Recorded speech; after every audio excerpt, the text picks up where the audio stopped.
So how are we doing, guys? Good. Great, we're doing Nice, great. nice. How did the set go for you? Really well. It Did went it? really well. Yeah. Awesome. What was the reception like? Surprising. It was surprising. I didn't think people would be singing our lyrics. Yeah, It was really beautiful. Very warm Yeah. welcome. And Awesome. energetic. Very people were nice and energetic. loud for you. Yeah. Awesome, as they should be. Yeah, wicked. So, talking about your sound a little more generally, you've coined the term fairy doom to describe your sound. Could you describe what that means to you? Fairy Doom it became his own thing.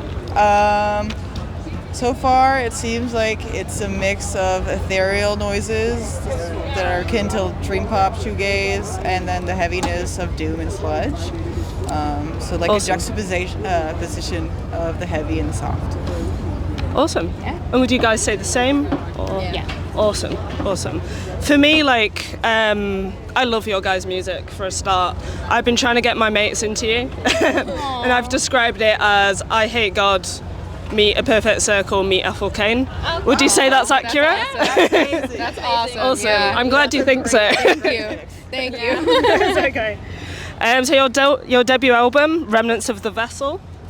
How was that songwriting process for you? How did you approach that? Ooh, it was so long ago at this point. Yeah.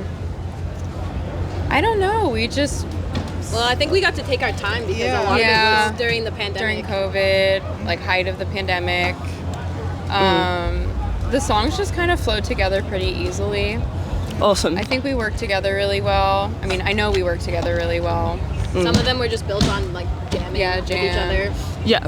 Yeah. So you don't so much have quite a structured process. It just kind of naturally, whatever feels right. There is a structure Yeah. sometimes.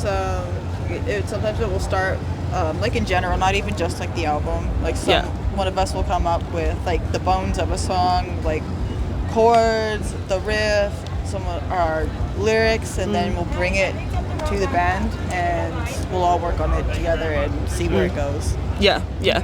So there's so much contrast within your sound. Obviously, you've used the word ethereal. I would also use that word to describe your sound. It's very ethereal, yet brutally heavy and sludgy and, well, doomy at times as well. How do you approach kind of balancing those two juxtaposed elements so well? With our newer release that's coming out this year, September 5th, we really wanted to like hone in dynamics. Awesome. I know Remnants has, we made dynamics, but I think even just like our personal dynamic and like how our sound has developed since then, Yeah. we really wanted to touch on the more sensitive side of ourselves, but also the really angry, cathartic stuff and just like dirging it up. Yeah. Yeah. So it's a nice. It's almost very natural though. Yeah. Yeah. Both of them feed into each other. Yeah, awesome. There's also a lot of mythological themes touched upon lyrically within your work, and also just how it sounds as well. Very much conjures up that kind of imagery. What draws you to those kind of narratives? For me, it's I feel like the myths that exist, I guess, in the ether of the world. They act as just perfect metaphors for everyday life, for writing. I think we're just drawn to that because we love art, we love history, we love all things like that. We love the occult and all the spooky things we really like. So that naturally just comes up in our music. But like I mentioned, I feel like those act as perfect metaphors for human emotion and a human experience. Yeah, awesome. Also a bit of like when we were kids we used to like hunt for fairies and like do like silly things like imagination, just total imagination stuff, and I think it's a nice like childlike wonder in a way of fairy tales and mythology. Yeah, almost like revisiting those wonder-like, childlike stories that you'd explore and delve into as a child that you close off when you get older. Yeah. Kind of like opening that book up again, in a way. Exactly. Awesome. Are there any, you touched upon like art, film, history, are there any kind of particular examples you guys can think of that have particularly inspired you? I was really inspired for Remnants, at least, for the book Rebecca by Daphne du Maurier. And why is my brain not working? Wait, what is it called? Are you talking about the Sorcier? No, yeah. Oh, yeah, Suspiria. But the original Suspiria by Dario Argento. Yeah.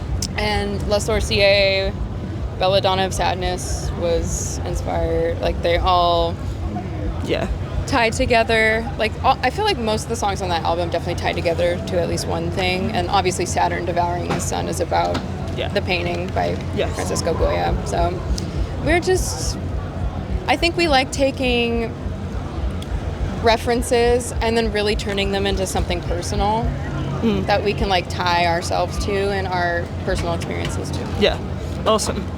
Are there any kind of unexpected inspirations for you guys that people wouldn't really think about? 311. 311. The right now. Two Princes. Say like actual inspirations that are unexpected. I guess we grew up like, I don't know, I grew up more as like an emo kid. Like My Chemical Romance is like my favorite band. Yeah. So regardless like if it's a direct inspiration or not, like Gerard Way's writing always finds his way like to inspire me. His storytelling specifically is like a huge inspiration for me. And not just his music, obviously, like his comics as well. They're so art. super cool. The way that he's artistic in so many different mediums, and even like Umbrella Academy now being like a series, like it's so inspiring. Yeah. Awesome. From going back to where you guys are from and formed the band together, are there any kind of music community spaces that you can think of, whether that be like a music venue or a record store, that really helped support you guys in the early days? Yeah, there was one in Venice. It's kind of where we formed, Time Warp Records.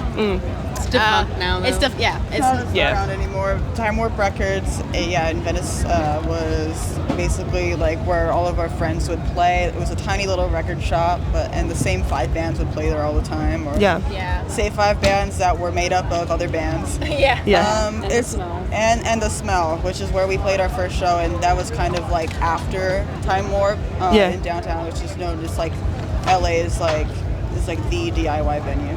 Awesome. And Non Plus Ultra in downtown is a really great one. They do a lot of community stuff as well, so it's just a very lovely and welcoming community. Yeah, amazing. Last but not least as well, what's next for Faetooth?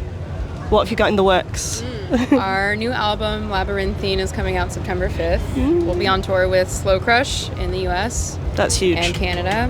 And you can pre-order vinyl and cassette and on the Flenser. Now cleansing now. Cleansing now. Now Incredible. cleansing now. But yeah, we just came out with our second single, White Noise. And I just gotta wait till September 5th. Yeah. Before we go, are there any upcoming bands you'd like to shout out before we head out? Iris. Our friends Street Play from Los Angeles, and we're best friends. Well Hell from the IE in California. Some of the best bands. Sunrot from New Jersey. Sunrot from New Jersey. Mary Mordum. That's all I can think of right now. There's a lot more. There's many more. This is when you put on the spot though. It's like, what are bands? What is music? But no, you guys have been super. Thank you so much. Thank you. It's been lovely.